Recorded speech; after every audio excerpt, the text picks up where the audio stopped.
বিশ্বনবী কাঁদতে কাঁদতে মাথা তুলবেন, বলবেন আল্লাহ, দুনিয়াতে সব নবীরা স্পেশাল দোয়া করেছে, আমি করি নাই, এবার আমি আমার স্পেশাল দোয়াটা করতে চাই, আপনি কবুল করবেন কিনা বলেন। আল্লাহ বলবেন, নবী কি আপনার দোয়া বলেন? বিশ্বনবী বলবেন, আমার একটা উম্মত যার অন্তরের মধ্যে যাররা পরিমাণ ঈমান আছে, একবার আপনারে আল্লাহ বলে ডেকেছে, একবার আমি বিশ্বনবীর উপর দুরূদ পড়েছে, একবার শাহাদাতের বাণী আমার যে গুনাহগার উম্মত দুনিয়ার বুকে থেকে ঘোষণা দিয়েছে, ওই একটা উম্মত যদি জান্নাতে ঢুকতে না পারে, আপনি আমারে জান্নাতে ঢুকাতে পারবেন না। আল্লাহ বলবেন, সাল তুতা, সাল সাল তুতা, ওয়াশফা তুশাফা, শাফাত করেন নবী করেন, যার জন্য দোয়া করবেন আমি কবুল করে নেব।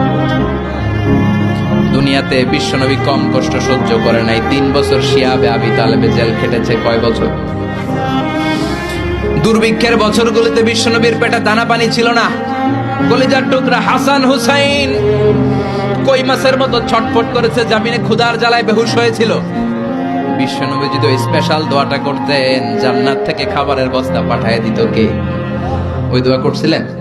জেলখানায় আল্লাহরে বলছিলেন, আল্লাহ স্পেশাল দোয়া করলাম, জেল থেকে মুক্ত করে দেন, করছিলেন?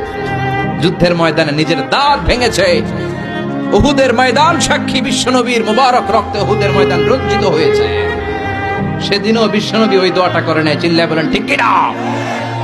তায়েফের ময়দানে বিশ্বনবী কয়েকটা জায়গায়, 3 জায়গায় বেহুশ হলেন। বিশ্বনবীর মুবারক দেহ বেয়ে রক্ত ঝরলো। ওই কঠিন বিপদের দিনও বিশ্বনবী এই দোয়াটা করেছেন নাকি? কথা বলেন।